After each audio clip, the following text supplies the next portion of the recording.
யோசிச்சு பாருங்க, நீங்க கார் சாவிய திருப்பினதும் ஒரு சின்ன இக்னிஷன் சத்தம் கேக்குது. ஆனா அதுக்கு பின்னாடி ஒரு பயங்கரமான கெமிக்கல் ரியாக்ஷன் நடக்குதுன்னு உங்களுக்கு தெரியுமா? ஆமா, கண்ணுக்கு தெரியாத அந்த சக்தி எப்படி உருவாகுதுன்னு தான் நாம இப்ப பார்க்க போறோம். அந்த சக்திக்கு காரணம் இதோ இந்த லெட் ஆசிட் பேட்டரி தான்.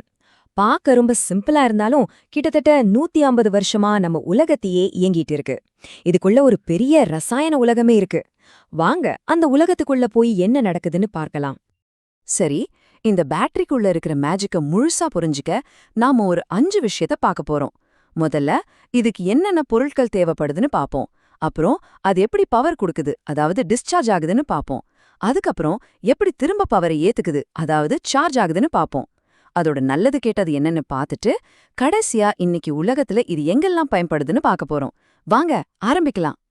எந்த ஒரு கெமிக்கல் ரியாக்ஷனுக்கும் சில ஹீரோக்கள் தேவை இல்லையா? அதே மாதிரி தான் இந்த லெட் ஆசிட் பேட்டரியிலையும் 3 முக்கியமான ஆக்டிவ் மெட்டீரியல்ஸ் இருக்கு. இந்த 3 பேரும் தான் இந்த மொத்த ஆட்டத்தையும் ஆட போறாங்க. முதல்ல நம்ம பார்க்க போறது லெட் பெராக்சைடு. இதுதான் பேட்டரியோட பாசிட்டிவ் பிளேட், அதாவது ஆனோட். சிம்பிளா சொல்லணும்னா இதுதான் பவர் கொடுக்கிற டீமோட கேப்டன். இங்கிருந்து தான் எலக்ட்ரான்ஸ் தன்னோட பயணத்தையே ஆரம்பிக்குது. அடுத்தது ஸ்பாஞ்சி லெட். பேருக்கேத்த மாதிரி பஞ்சு மாதிரி இருக்கும். இதுதான் பேட்டரியோட நெகட்டிவ் பிளேட், அதாவது கேத்தோட். பயணத்தை முடிச்சு வர எலக்ட்ரான்ஸ்க்கு இதுதான் ஃபினிஷிங் பாயிண்ட். மூணாவதா ரொம்ப முக்கியமான ஒருத்தர் இருக்காரு. அதுதான் நீர்த்த சல்ஃபியூரிக் அமிலம். இதுதான் எலக்ட்ரோலைட்.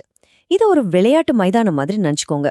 நம்மளோட 2 பிளேயர்ஸும், அதாவது லெட் பெராக்சைடும் ஸ்பாஞ்சி லெட்டும் இந்த மைதானத்துல தான் ஒன்னு சேர்ந்து விளையாடி சக்தியை உருவாக்க போறாங்க. ஓகே, இப்ப நமக்கு 3 மெயின் பிளேயர்ஸ் யாருன்னு தெரிஞ்சிடுச்சு. இப்போ இவங்க 3 பேரும் எப்படி சேர்ந்து பவரை உருவாக்குறாங்கன்னு பார்க்கலாமாங்க. இந்த ப்ராசஸ்க்கு பேரு தான் டிஸ்சார்ஜ். இந்த படத்தை பாருங்க, ரொம்ப சிம்பிள். 2 பிளேட்ஸும் சல்ஃபியூரிக் ஆசிட்ல மூழ்கிருக்கு. நாம ஒரு பல்ப் மாதிரி ஏதாவது ஒரு லோட கனெக்ட் பண்ணதும் கரண்ட் பாய ஆரம்பிக்குது. அப்போதான் உள்ளுக்குள்ள அந்த கெமிக்கல் மேஜிக் நடக்க ஆரம்பிக்குது. அப்போ என்ன நடக்குது? ரொம்ப சிம்பிளா 3 ஸ்டெப்ல சொல்லலாம். முதல்ல அமிலம் ஹைட்ரோஜன் அயான் சல்ஃபேட் அயான்னு 2ஆ உடையுது. ரெண்டாவதா இந்த அயான்ஸ் நேரா போய் அந்த 2 பிளேட்ஸ் கூடயும் மோதுது.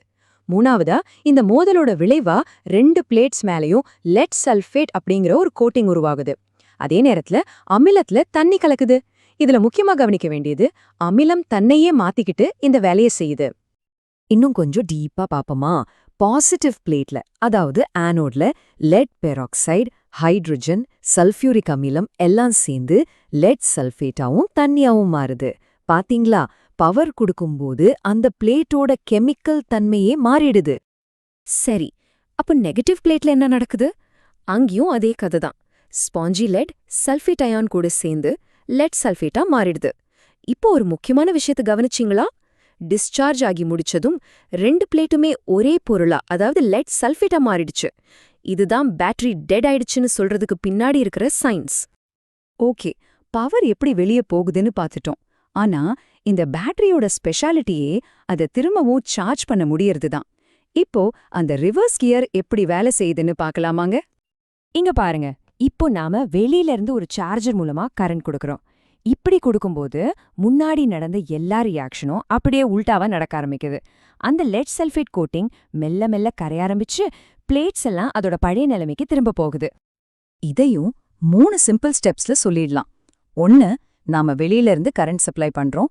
2, இதனால அந்த சல்ஃபேட், ஹைட்ரஜன் அயான்ஸ் எல்லாம் ஆப்போசிட் டைரக்ஷன்ல நகர ஆரம்பிக்குது.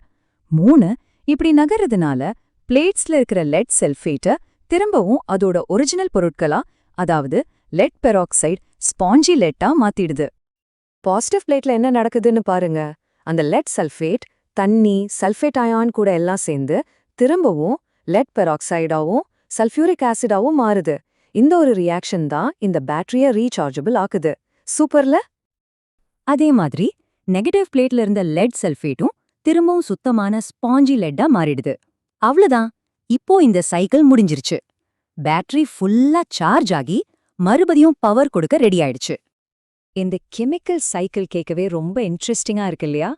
ஆனா 150 வருஷ பழமையான இந்த டெக்னாலஜி பெர்ஃபெக்ட்டா இருக்குமா? கண்டிப்பா இல்ல. வாங்க அதோட ப்ரோஸ் அண்ட் கான்ஸை பத்தி கொஞ்சம் பேசலாம். நன்மைகள்னு பாத்தீங்கன்னா இதோட விலை ரொம்பவே கம்மி, பெரிய அளவுல உற்பத்தி செய்றாங்க. கிட்டத்தட்ட 50 வருஷத்துக்கும் மேல இது ஒரு ப்ரூவன் டெக்னாலஜி. ஆனா தீமைகள்னு பார்த்தா இது ரொம்ப வெயிட்டா இருக்கும், இதோட பவர் டென்சிட்டி கம்மி, ரொம்ப டீப்பா டிஸ்சார்ஜ் பண்ணா லைஃப் போயிடும், அப்பப்போ மெயின்டெனன்ஸ் தேவைப்படும். சோ இது ஒரு ட்ரேட் ஆஃப் தான். காஸ்ட் கம்மியா, நம்பகத்தன்மையா வேணுமா, இல்ல லைட் வெயிட்டா பவர்ஃபுல்லா வேணுமான்றத பொறுத்துது. சரி, இவ்ளோ குறைகள் இருந்தும் இத்தனை வருஷம் ஆகியும் இந்த டெக்னாலஜி ஏன் இன்னும் நம்ம வாழ்க்கையில ஒரு முக்கியமான இடத்துல இருக்கு? வாங்க, அது எங்கெல்லாம் யூஸ் ஆகுதுன்னு பார்க்கலாம். நம்ம கார், பைக் என்ஜினை ஸ்டார்ட் பண்றதுக்கு இது வேணும். நீர்மூழ்கி கப்பல்களுக்கு பவர் சோர்ஸா இருக்கு. முக்கியமான ஆபரேஷன் நடக்கும்போது பவர் கட் ஆனா யூபிஎஸ் மூலியமா உயிரை காப்பாத்துறதும் இதுதான். Emergency lights, even laptops, mobile phones மாதிரி சில டிவைஸ்லயும் இது பயன்படுது. சோ இது வெறும் வண்டி ஸ்டார்ட் பண்ற ஒரு மிஷின் இல்ல, பல இடங்கள்ல ஒரு சைலண்ட் கார்டியனா வேலை செய்யுது. இப்போ ஒரு கேள்வி வருது. இந்த டெக்னாலஜி பழசு, வெயிட் ஆனது, பவர் டென்சிட்டியும் கம்மி. அப்படி இருந்தும் நம்ம கார்ல இருந்து ஹாஸ்பிட்டல் வரைக்கும் எல்லா இடத்துலயும் ஏன் இது இன்னும் ரொம்ப அவசியமான ஒண்ணா இருக்கு? இத பத்தி கொஞ்சம் யோசிச்சு பாருங்க. சில சமயம் புதுமையை விட நம்பகத்தன்மைக்கு அதிக மதிப்பு இருக்கலாம், இல்லையா?